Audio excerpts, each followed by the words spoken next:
Hello again, everyone, and thanks for joining us for another particular live webinar. This is Kyle Belay.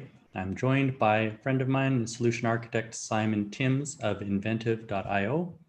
He's going to talk about messaging in the cloud, specifically with respect to serverless architectures with messaging, with examples in NServiceBus.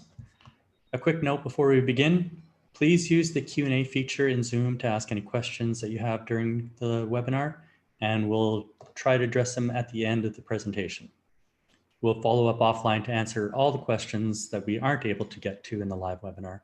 And we're also recording the webinar, and everyone will receive a link to the recording via email once we have it available. Okay, let's talk about messaging in the cloud without servers. Simon, welcome. Thanks, Kyle. And thank you to Particular for hosting me today.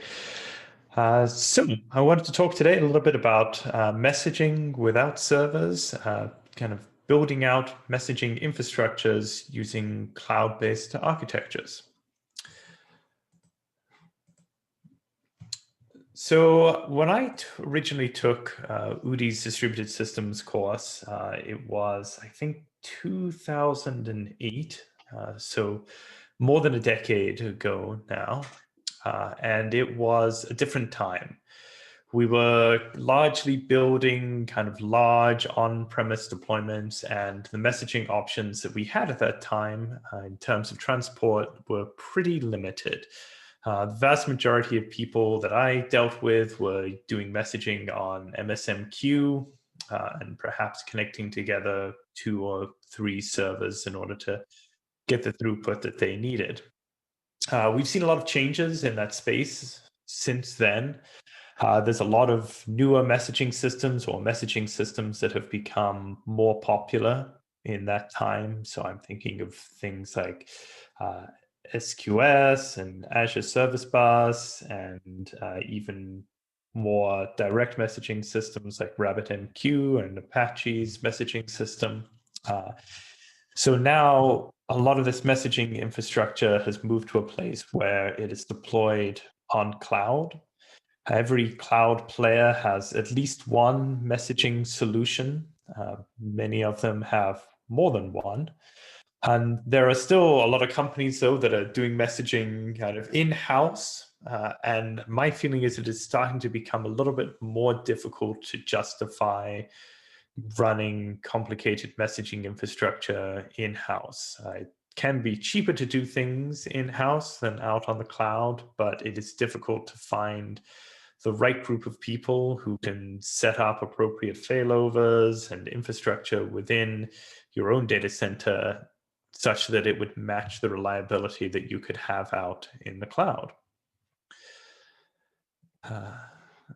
So back then, kind of people had sort of server closets that looked a little bit like this, a few switches, maybe a half dozen machines that were plugged into those switches, just located in a closet somewhere.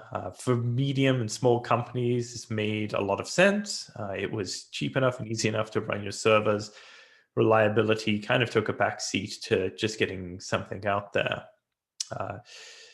Today, for very large or very technically proficient companies, it can make a lot of sense still to roll your own hardware and run your own data centers. So I'm specifically thinking here of a company like Stack Overflow, who famously run their own servers without basing anything on cloud infrastructure. But they are a very talented group of people who are really dedicated to running their own servers to save themselves money. If you're anything less than something like them, then moving into the cloud can make a lot of sense. And the reason for that is that cloud infrastructure looks something like this now. So this is, I think, the Irish data center that Azure have. It's surprisingly difficult to find photographs of data centers. It's as if they don't want you to know where they are for security reasons. But this is the sort of scale that we're running at now. So the cooling infrastructure, the compute infrastructure, the electrical infrastructure, and the communication infrastructure is mind-boggling. especially to those of us who grew up using 33.6 modems and being delighted that they could download anything in less than an hour. So I mentioned that on these clouds, there is a high degree of messaging infrastructure created for you. So there are a lot of software as a service approaches that you can do using what's out there on the cloud now. So Azure has at least 4 messaging systems: Event Grid, Event Hub, Service Bus, storage queues. GCP seems to have 2, so Cloud Pub Sub and Firebase messaging. AWS has a lot. I stopped counting at about 6 this time, but I feel like in a previous attempt, I got up to something like 10 or 15 different approaches inside of AWS to do messaging. For people who are kind of not North American based, Alibaba has a fair few messaging pieces as well. And I'm sure that Oracle have something, and IBM probably have something too, but I find it very difficult to care about what it is that they have. So there are a lot of advantages to moving to the cloud to do your messaging. The first of them is that it is very easy to manage your cloud-based infrastructure. Gone are the days where it was difficult to provision new hardware.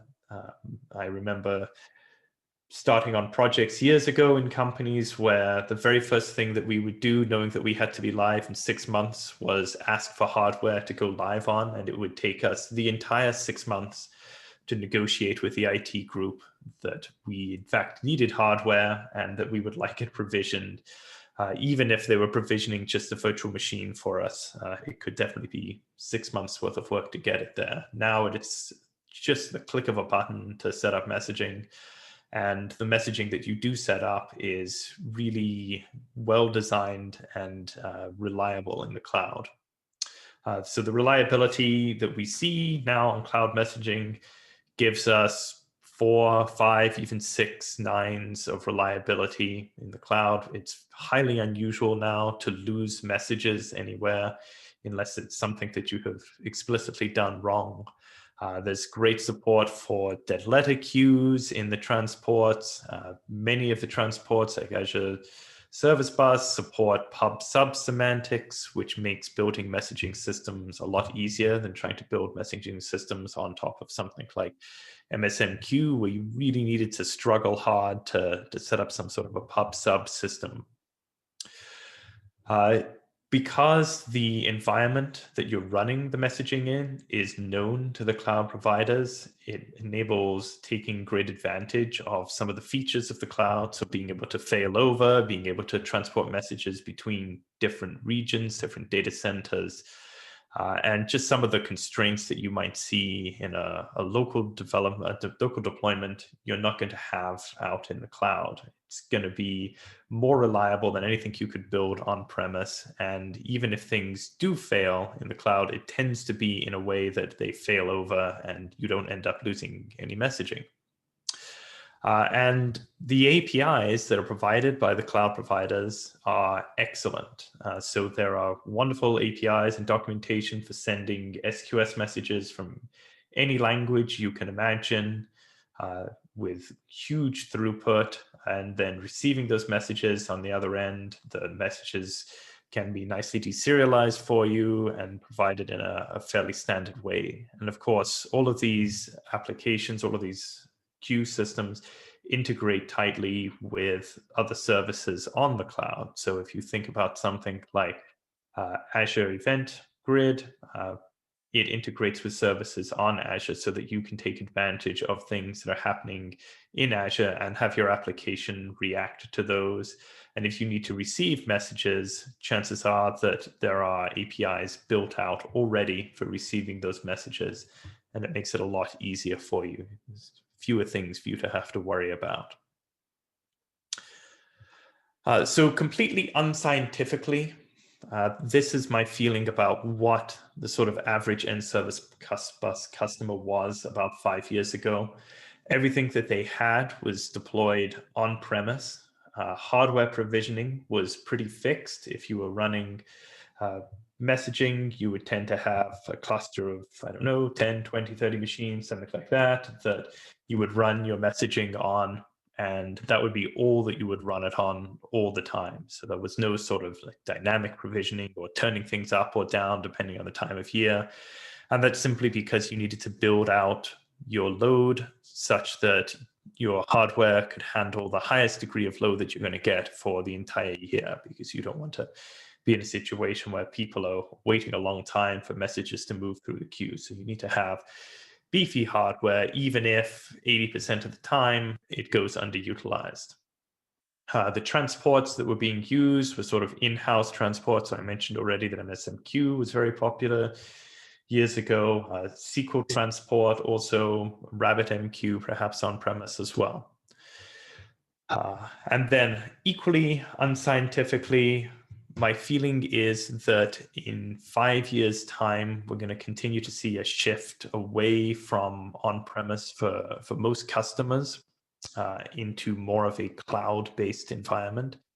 I think there's still going to be a mass of customers who remain on-premise for various reasons, and these reasons could be just regulatory reasons. People are uncomfortable moving to the cloud. I often hear concerns from people that if we move to the cloud, then the Americans are going to get access to all of our data. I find it pretty unlikely that the Americans are super interested in the number of widgets that people are buying, but perhaps somewhere down the line, there is somebody who's building an AI model that can relate the number of widgets being bought to some sort of prediction about market movements and are making big money off of it. It's not me who's able to do that, unfortunately. Elastic provisioning, I think, is going to become a bigger and bigger thing. It's hard to think of any industry now that doesn't have at least some sort of spikiness to its load. So the canonical example is, of course, in e-commerce. When Black Friday rolls around, the number of people who are using websites to purchase goods spikes dramatically. But even other industries, you can think of places where load is very spiky, either during the day, there's much higher load, or during the night, or perhaps during certain periods of the year. If you're a college or university, then your registration system goes unused pretty much the entire year, except for a week or two, perhaps once for fall semester and one for winter semester. So in these scenarios, being able to provision more resources rapidly and not pay for them the rest of the year is a very attractive proposition. And I think that people are going to move more to cloud transports. The cost of these transports is so low that it almost makes no sense to provision and run your own versions of these messaging systems inside the cloud. It just makes more sense in my mind to deploy in that way. So of course, if you're deploying to the cloud, there's a variety of different models that you can take depending on what your needs are for how you're going to deploy out to the cloud. And you can take advantage of varying degrees of software as a service that the cloud has to provide, whether you're deploying just virtual machines or all the way up to something that is highly managed like Lambda or Azure Functions. So to dig into that a little bit more, there are some cases where you might want to do bare metal hosting, and some of the cloud providers do provide bare metal hosting. So this is one step lower even than virtual machines.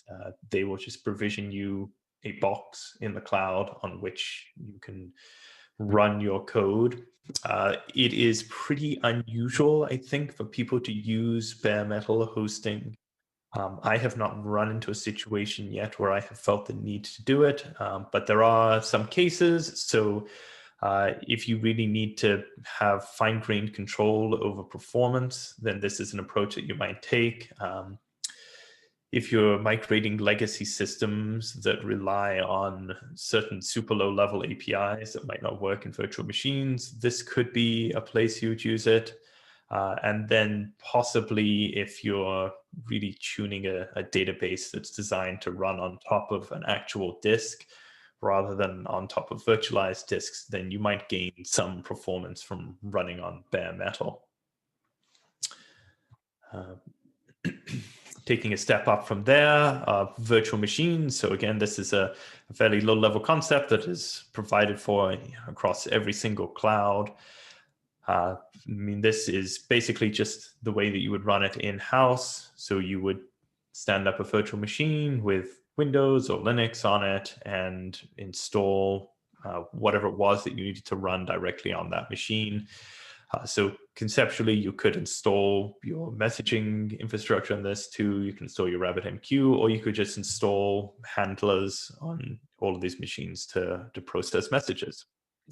To my mind, hosting on virtual machines doesn't offer much in the way of advantages over just hosting your infrastructure on premise. There's, of course, going to be some advantages around speed and the ability to scale up and down. But for the most part, you might as well just run it on premise. You're losing out on many of the advantages of the cloud by running on virtual machines. So some of the disadvantages here is you're still responsible for patching and updating all of these servers. If there's a Windows patch out there that needs to be rolled out, or a kernel patch, then you're pretty much on your own. You need to go and apply those patches and handle rebooting machines in a sensible round-robin way, such that your servers don't go down completely. A lot of times the management on these virtual machines is still done by kind of logging into the machine, running commands, observing the responses, and using that information to continue forward. Certainly there's possibilities here with like tools like Chef and Puppet to automate this away. But my feeling is that kind of Chef and Puppet have sort of, and Ansible, I guess, too, have fallen by the wayside in face of newer technologies.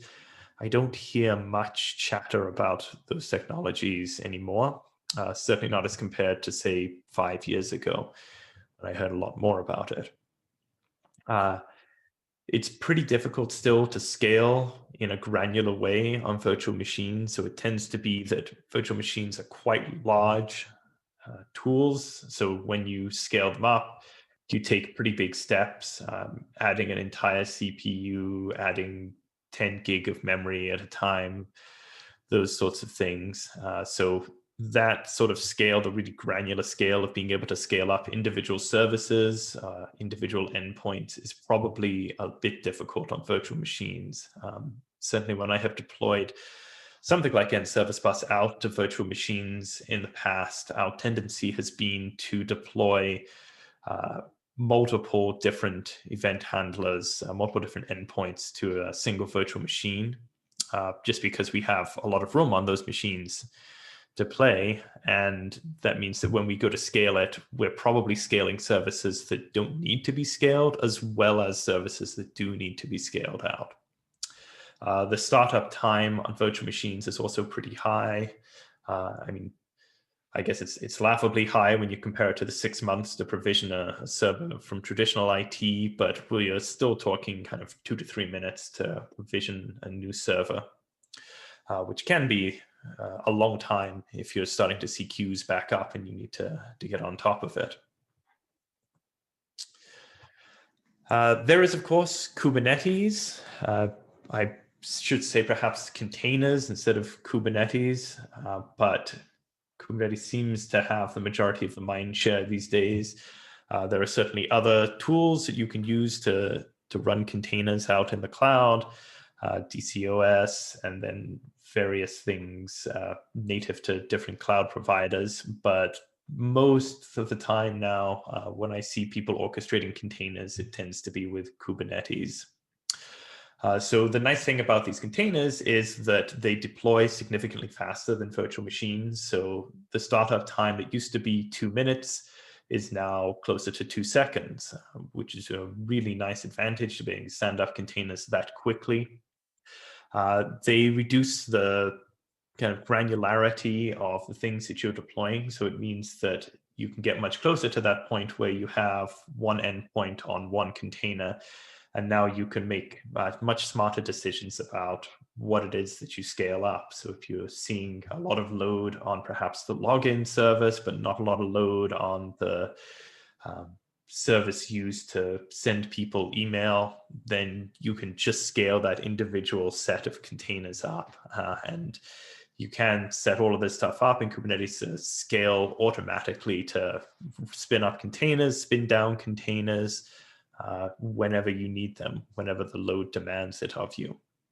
One of the problems I think with Kubernetes is that it's a pretty high bar for entry. So there's a lot of things that you need to understand. There's a high number of concepts that you need to grasp in order to get a proper Kubernetes cluster up and running. If you're doing it manually, it can be a very daunting task. Fortunately, this is another one of those spaces that's largely provided for by cloud providers at the moment. So AWS have the Elastic Kubernetes service. Azure have, I wrote Azure Virtual Machines, but I meant to write Azure Kubernetes service. And then Google have the Google Kubernetes engine. So all of these services are now pretty mature and are working very well for many people out there. One of the things that you can do with these services now is you can provision serverless containers for them. So on Azure, it's Azure Container Instances, and on AWS, it's a service called Fargate. So these are containers that you can spin up without having to provision sort of the underlying virtual machines and add them into your cluster. So this brings some of the advantages of serverless to Kubernetes. But to give you an idea of kind of the differences between Kubernetes and true serverless, there are some advantages and disadvantages to both of them. So Kubernetes is really the base language, the lingua franca across every cloud provider and even on-premise. So if you have a container that you're deploying and you need to be able to deploy it to different clouds, then Kubernetes and Docker containers, or just containers in general, are probably the best way to go about that. There are some companies who feel like they need to be resident on multiple clouds, either for reliability purposes or for proximity to their clients. So something like MongoDB Atlas, which is a service that MongoDB provide for hosting MongoDB databases. You can provision their servers in any one of Google, Azure, or AWS's environment, so it has good proximity to the services that are actually using the database. Scaling of Kubernetes still requires some manual intervention or defining of fairly complicated rules in order to know when to scale things up and when to scale things down. The minimum unit of scale here is still a container, which is a pretty small unit of scale, but it's not as small as we can get. So you're still going to have to run at least one instance of every one of your endpoints in your cluster. So if you have 100 endpoints, you're going to have to run 100 different containers inside of your cluster.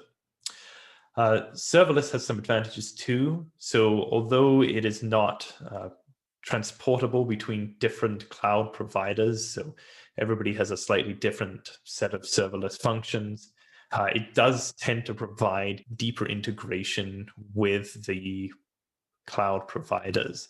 So I'm thinking specifically here of something like Azure Functions.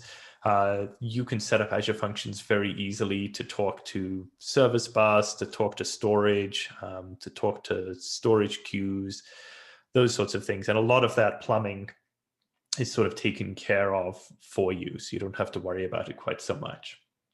The scaling on functions, on serverless functions, Lambdas, is totally transparent. So if you have 1,000 messages in your queue, it's very possible that the serverless infrastructure will spin up 1,000 instances of itself in order to process those messages.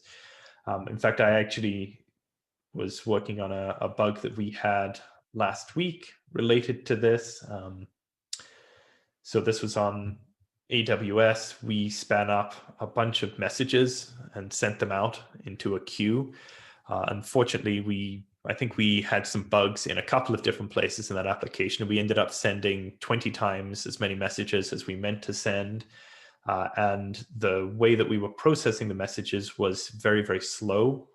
So we had some kind of unintentional delays inside of our functions. So we were at a point where we managed to use 3 years of compute time in a course of 3 days, which was a lot more than we had intended to do. And we spent a lot more money than we meant to spend. But the advantage here was that we did scale up very nicely. Like, we didn't notice any problems based on load because the serverless infrastructure just scaled up transparently for us, which was, I suppose, good and bad. In this case, it cost us a lot of money, but we didn't see any degradation of user performance based on that. So another nice thing here is the minimum unit of scale here is 0. If an endpoint is not receiving any messages, you will not incur any cost for that. So the cost to run these functions is typically based on the length of time that a function runs for, the amount of memory that it uses, and then the number of executions that get fired. So if you're not running any executions, then the cost associated here is 0.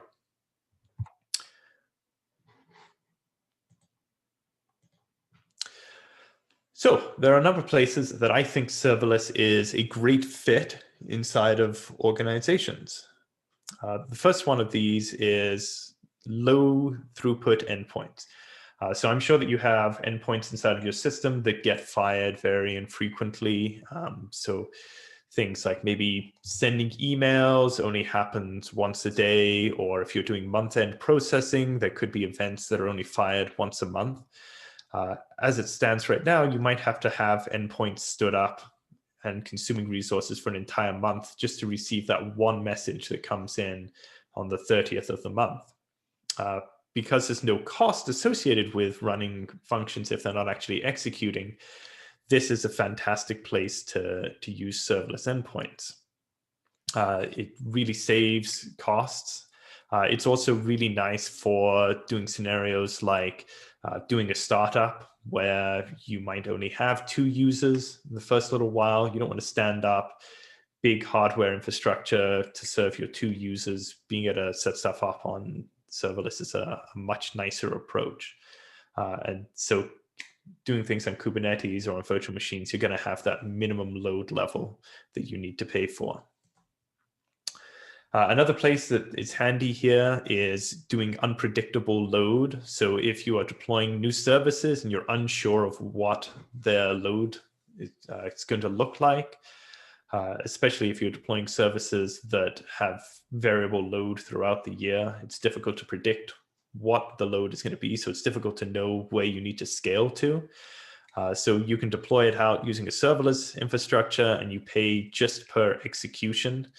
Knowing that you can scale up to almost an infinite level, but you can also scale down. And that's the bit I think that people kind of miss on this serverless, is that you can scale down to a point where it doesn't cost you any money to run at all. So handling a predictable load is a great utilization for this. A lot of services we already talked about earlier have peak load to them. So this is kind of a graph that I stole from a very low resolution PDF talking about power demand. So we see these same sorts of things, of course, in utilization inside of companies as well, that we have a kind of base load initially. So we see a certain number of messages that come through regardless of if people are using the system or the degree to which they are using the system. We're always going to see that kind of base level of messages that come through the system. There's also kind of an intermediate level inside the system where this is the sort of stuff that you see throughout the whole day. So everybody comes in the morning, and that increases the base load up to a certain level from the hours of 9 to 5, let's say.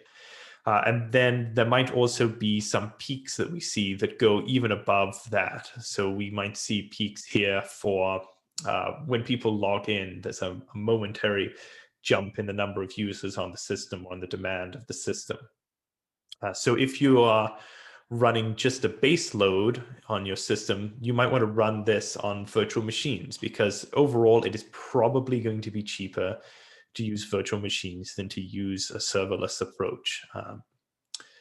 But you then want to be able to jump up to handle this intermediate load. So this is highly predictable load that you know you're going to have every day. So perhaps every morning at 8:30, half an hour before people come in, you turn on an extra 10 virtual machines and you distribute the load out over those. And that handles your kind of intermediate load. And then that peak load, which is a little bit less predictable than your intermediate load, is going to be stuff that you could handle on serverless architecture. So this allows you to remain productive and remain fast throughout the day while keeping your costs low. So this is an interesting approach. And of course, you can mix and match the tools that are used to consume messages here. So some of those messages could go to virtual machines, some of them could go to functions, and it doesn't really matter because they're all going to be doing the same thing. But we're able to handle these load changes. And then I mentioned this a little bit before, but you can bootstrap your application here without a great deal of investment. So if you are standing up a new service that you are unsure if it's going to be productive or useful, then this is a really quick way to get your application out there is on serverless. If you're a company doing a startup, then again, this is a great place that you can go and spend next to no money and still build up a big piece of infrastructure based on serverless. So very low cost of entry. Finally, you can just go all in on serverless. If you are unsure about how successful your system is going to be, or you don't want to worry about when you need to scale things up and when you need to scale things down, then going all in on serverless can be a useful approach. It might cost you a little bit more, but sometimes having the mind share available to do other things and not worry about fiddling with scalability knobs is pretty useful. So this is, of course, a particular sponsored event. So I'm going to talk a little bit about NServiceBus, but I'm going to actually skip over the slide and come back to it because I wanted to show you sort of what this stuff looks like when you're deploying and when you're building applications out using this. So I have here an idea of what a Lambda might look like right now. And we can see some of the constraints and some of the advantages of using Lambda here. So what I've done here is I have just done a kind of file new project on a Lambda. So this is a template that is provided by AWS in order to stand up new Lambdas. And deploying this is really just as simple as right-clicking and going deploy, or of course, pushing it into a build pipeline, which is the right choice and where we want to get everybody to eventually. But this is basically just standard sort of C# code that we have that gets pushed out into the Lambda. Lambda support a variety of different languages, but we're going to talk around C# a little bit here today. So the event that we get in here is basically a batch of messages that are received, and then we process through this batch of messages on the Lambda and do some work on it. The size of these batches can be configured when you set up your SQS queues. So sorry, I should have mentioned here that we're using SQS as the source of events here. There's a whole bunch of different things that can trigger Lambdas. So everything from HTTP requests to SQS to SNS to changes in S3 storage, those sorts of things. So there are a wide variety of different things that can trigger these events, which is one of the nice things about deploying out to the cloud, is that you kind of get all those event triggers for free, and you can mix and match different triggers for different parts of your application. So we get this batch of messages in, and then we're just going to go and process each one of those messages here. And the messages are very simple. They basically contain a body and then as well as a number of attributes that give you information about sort of the envelope that it came in. So the region that it came from, MD5 hashes of the body, the message ID, and then you can put some additional properties on the message if you want. And then this is just asynchronous, so you do whatever work you need to, and then you just return at the end of the function here. But there are some disadvantages you might notice here, that the type of the body that comes in is just a string. So you need to know sort of what message type is coming in on your endpoint here. I have seen people build this out before such that you have kind of one SQS queue per type of message. That's certainly an approach that you can take, so you don't have to worry about determining what the body is when you deserialize it.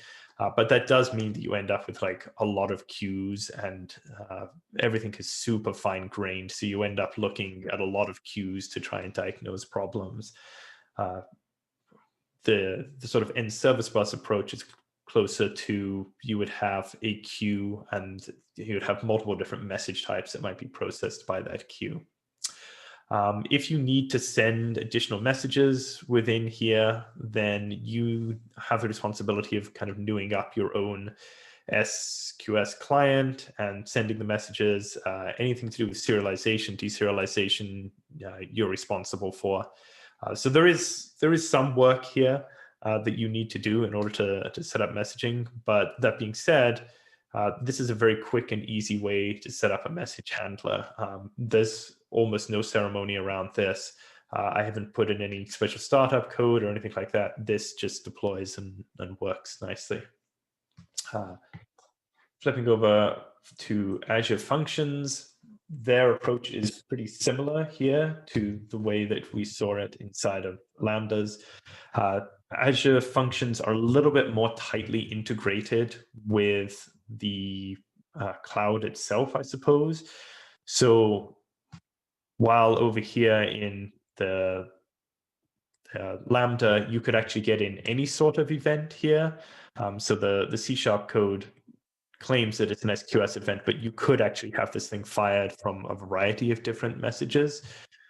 Inside of the Azure Functions, things are harder coded than you would get inside of the Lambda. So you can get some advantages around that, around getting more concrete types in, which I think saves some errors that you can potentially make inside of Lambdas.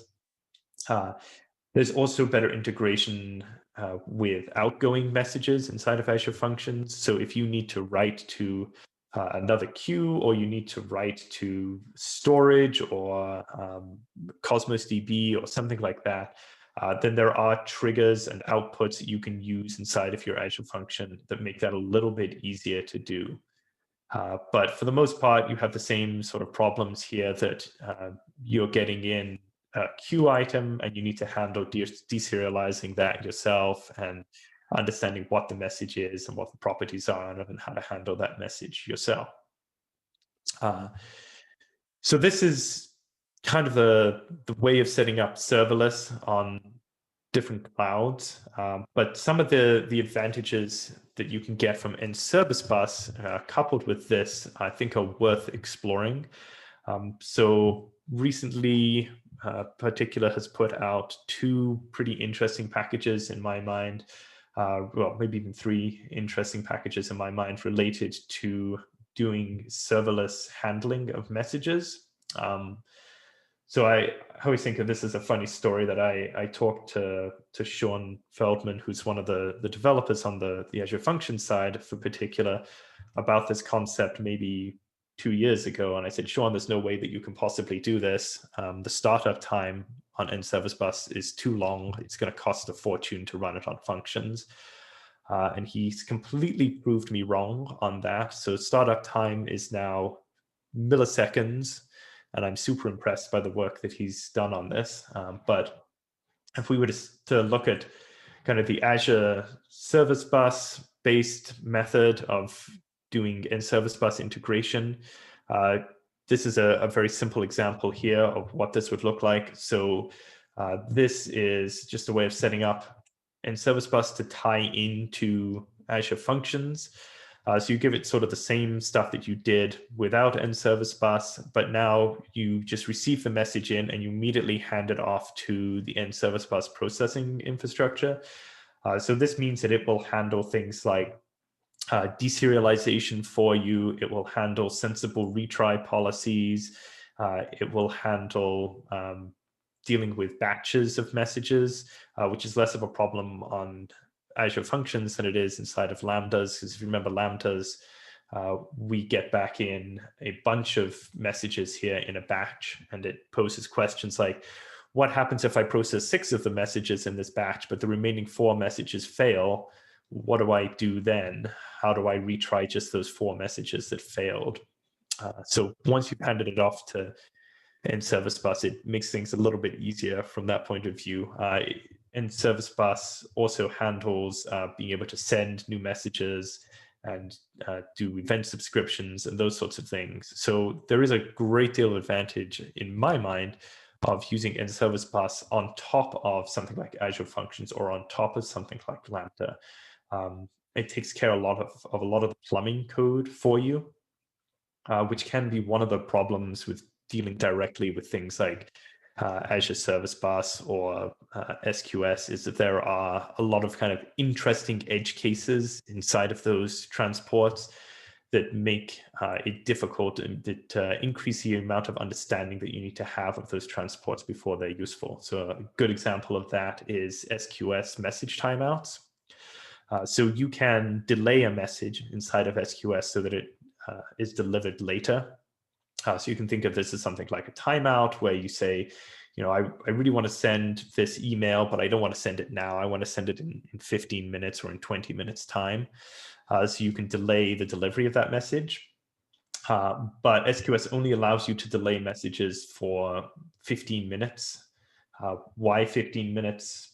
I don't know, but that's the maximum amount of time you can delay a message for. So if you want to delay it for 16 minutes, then it becomes much more difficult to do, and you have to store counters and retry messages, which is pretty difficult. But NServiceBus handles that problem for you using the SQS transport. And then there is also an AWS package for NServiceBus, which works in a pretty similar way to the Azure Functions one. So same sort of idea here is that you have the same handler that you had before that receives a message and the Lambda context, but now instead of having to figure out what sort of message it is and deal with deserialization and all of that yourself, you can just hand it off to the NServiceBus infrastructure and it will take care of all of that plumbing code for you. So I think these were kind of the things that I touched on looking at the code. So as I said, there are preview packages available for Azure Functions and AWS Lambdas. I think that it's a very interesting approach. So these are in public preview now, which I think have go live licenses associated with them. Someone will correct me, I'm sure, if I'm wrong about that. So these packages handle like serialization, deserialization. They make handling of different message types coming in on the same queue much easier. It handles batching, and it facilitates things like transactional processing using Outbox, kind of using all the same things that you're used to inside of NServiceBus. And on top of that, because you're not interacting directly with the low-level guts of AWS and Azure, it means that it's much easier to move between different transports or between different clouds if you have that kind of NServiceBus layer in there.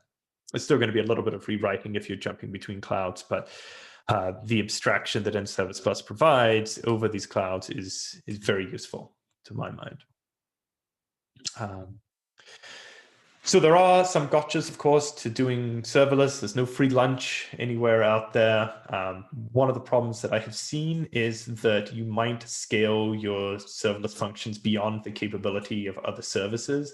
So if you have 10,000 messages that show up in a queue all of a sudden, then serverless scaling out to 10,000 processors might be enough to bring down your database server or enough to bring down partner services that aren't quite as resilient to load as you. It can be more expensive to deploy to serverless than virtual machines. I can't guarantee that. There's a lot of ifs, ands, and buts in that one. But if you handle your base load inside of virtual machines and then your peak loads inside of serverless, that's probably the most cost-efficient way of doing things. There are some restrictions on what can be run. So there are time limits to what you can run on Lambda and functions. There's also some low-level stuff that you can't do in those environments.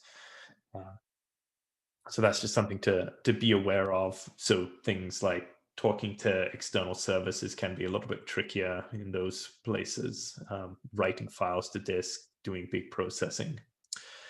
Time limits on processing, I mentioned that. So there are ways of deploying functions, at least, that remove the time limits on them, but doing so kind of increases the cost of running them. So if you have messages that take a long time to process, then serverless might not be the best place to process those messages. But you can, of course, mix and match your infrastructure. So those expensive ones can go to somewhere else. The runtimes for these serverless components are still pretty specific to the cloud that they run on. So you do need to be aware of that and choose the right options there and know that it's more than 5 minutes work to transition from Lambda to functions or functions to whatever it is at GCP have, cloud functions.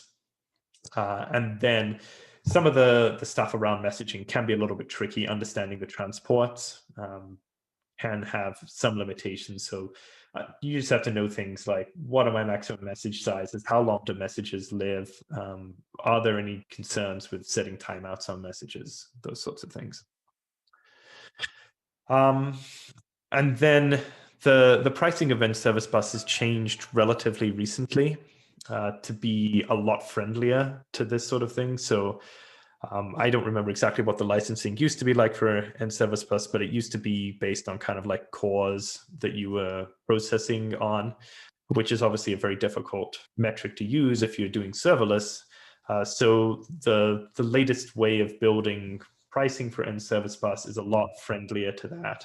So the cost is now based just on the number of logical endpoints. So even if I scale out my serverless processing to process 1 million messages simultaneously, and I've got hundreds of different instances out there, it still only counts as one logical endpoint.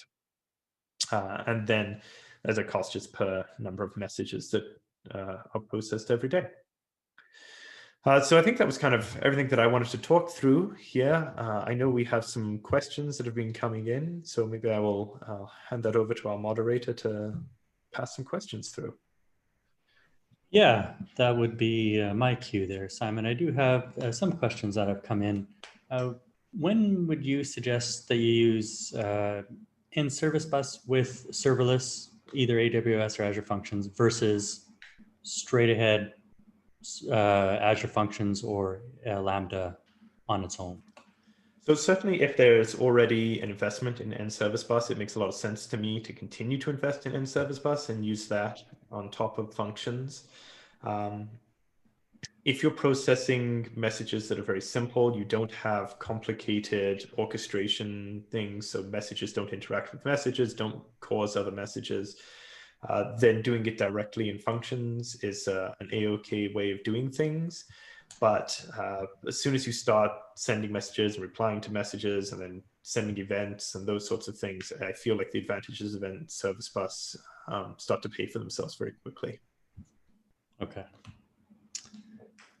And another question, what do you do about the issue of slow startups with serverless, or is that even still an issue these days?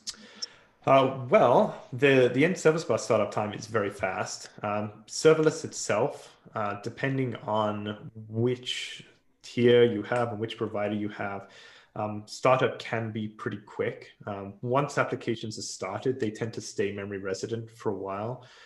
So even though it is serverless, and I'm making air quotes there that you can't see, it obviously still runs on a server behind the scenes. So both well, all of the systems that I'm familiar with, which is Lambda and Azure Functions, for the most part, when you start a function on those, the startup cost is incurred once, and then that function kind of remains memory resident for the duration. So requests are routed into that. So I have not had too much trouble with startup costs around this stuff. I guess the worst that I have seen is I have some Lambdas which are unfortunately written in Node.js that have about a 5-second startup, I think. And at the moment, we have sort of two options: either just suffer quietly on that, which is the approach that we have taken, or you can keep services alive by just sending a kind of keep alive packet to them every once in a while just to keep their memory resident. Right, or if it's something that happens very infrequently, then it's usually not really an issue. Yeah, that would be my feeling, that if you're going to incur a 10-second startup cost on a message type that only comes in once a month, that's probably not a big deal. Right. Okay, now, do you know if there are any options for message auditing in serverless? Like for service control, do you have any recommendations for running service control in the cloud? I am not familiar enough with that to give a good answer to that, I'm afraid. Yeah, so that might be one that we have to field off to smarter minds than mine. right. Okay. Now, another question. How do you deal with, say, side effects in serverless environments, like storing data or sending emails, things like that? So of course, all those things, there are serverless approaches to most of those too. So if you need to store files, the key observation is, of course, that you don't have a local disk that you should be writing to, because that might disappear. They have a wonderful word for it. Is it ethereal, I think, disks that they use? So instead, you want to write that stuff to something that you know is going to be around, and blob storage, S3, is kind of the best place to write those things, or directly into a database. For something like sending an email, sort of the same problems apply there that would apply in any other sort of messaging, that email is kind of non-transactional by nature. So hopefully you can send the email and it'll end up being delivered, but there are lots of services out there for sending emails and for handling that sort of stuff. So I have used SendGrid in the past, that has been somewhat reliable for me, and then there's a million other services out there too, Postmark and Mailgun and a bunch of other stuff for sending emails. But all of those are kind of pay for services that pair nicely with serverless infrastructure. Okay. Another question from one of the participants. Would you use the same sort of Azure service for point-to-point versus pub-sub, and in service bus terms, that would be for commands versus events?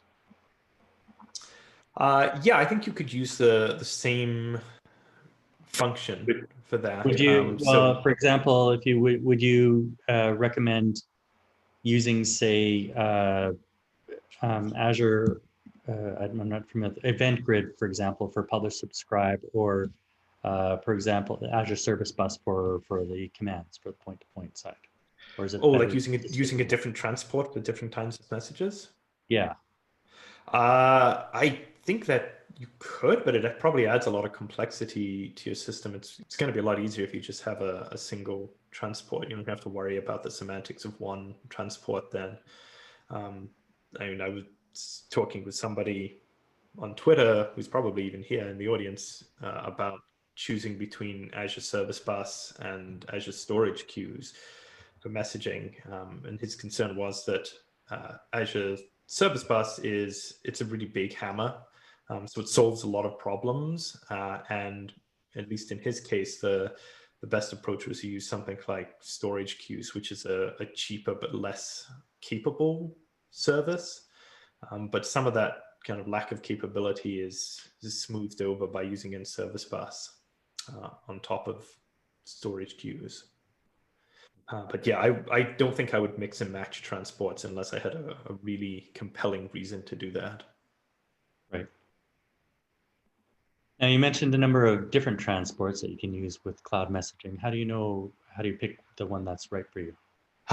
It is a tough call, especially if you look at something like AWS, where there's 10 or 15 different transports available to you.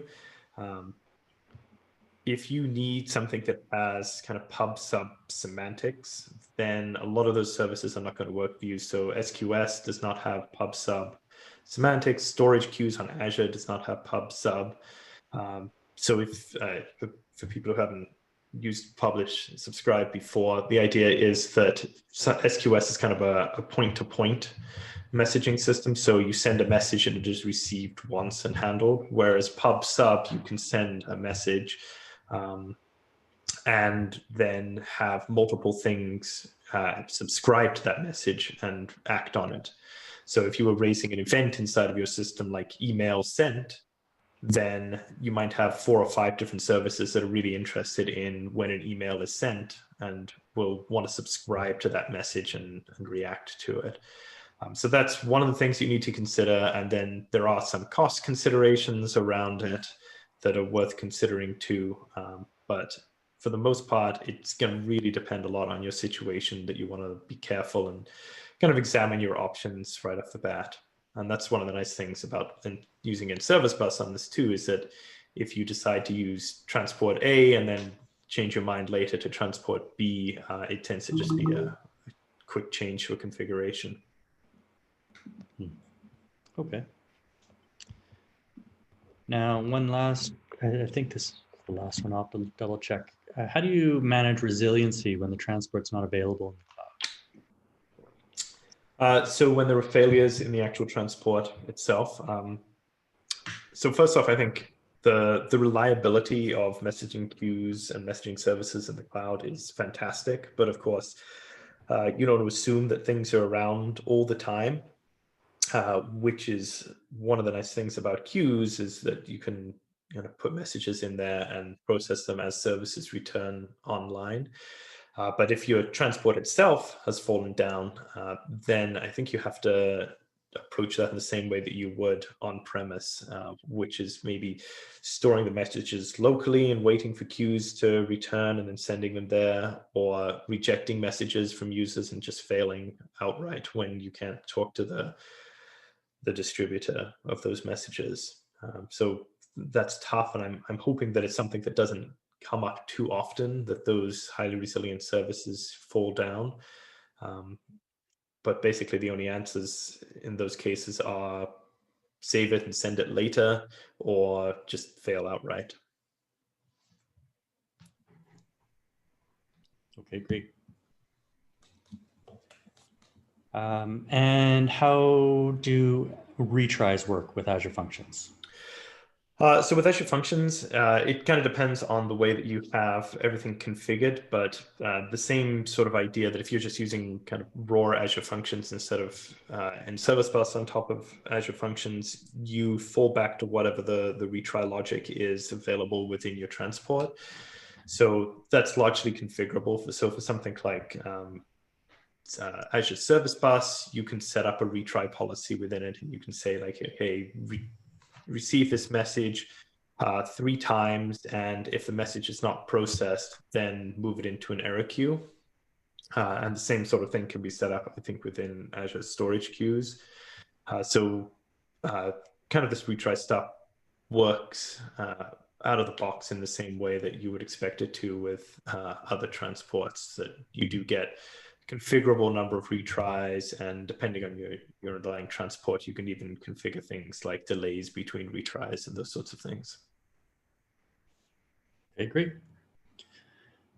Well, that does it for our time today. We want to be mindful of everybody's time here. So if we didn't get to your question, we'll send out an email and respond to it afterwards.